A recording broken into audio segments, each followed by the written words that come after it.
Le corridor de Suwałki concentre les tensions entre l'OTAN et la Russie. La bande de terre sépare la Pologne de la Lituanie et relie l'oblast russe de Kaliningrad au Bélarus, le fidèle allié de Moscou. Les sanctions européennes compliquent l'approvisionnement de Kaliningrad et le Kremlin menace de représailles. Ce qui se passe en Ukraine pousse les gens à réfléchir comment mieux se protéger. Personne ne va creuser des tranchées et attendre que quelque chose nous tombe sur la tête. On fait attention. Pour l'instant, les hélicoptères continuent de voler, les voitures d'aller et venir, et nous, on travaille. Si on y est obligé, alors on se défendra. Mais on espère que ça n'arrivera jamais. Plus les gens sont préparés, plus ils se sentiront mieux. Ils sauront qu'ils ne sont pas seuls. Il vaut toujours mieux se préparer au pire.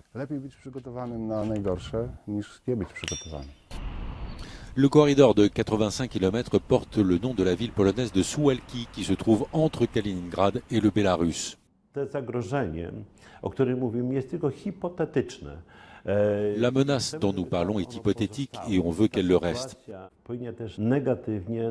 La situation modifie le regard des gens sur la région, sur les possibilités d'y investir. Il y aura moins de touristes cet été. On ne veut pas de panique. On est sous la protection de l'armée polonaise et les troupes alliées de l'OTAN ne sont pas loin.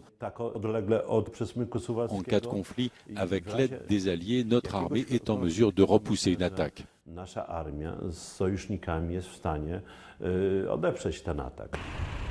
À Varsovie, les experts tempèrent les menaces russes et estiment que Moscou n'est pas en mesure de lancer une attaque. Le corridor est considéré depuis des années comme le talon d'Achille du flanc Est.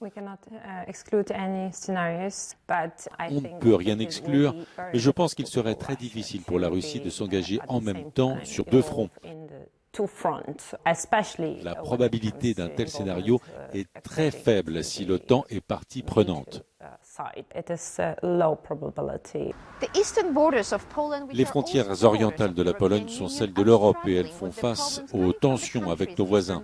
Après la guerre en Ukraine et la crise des migrants, c'est maintenant la menace d'une attaque qui pourrait déclencher une guerre entre la Russie et l'OTAN. Magdalena Hodownik for Euronews from Warsaw.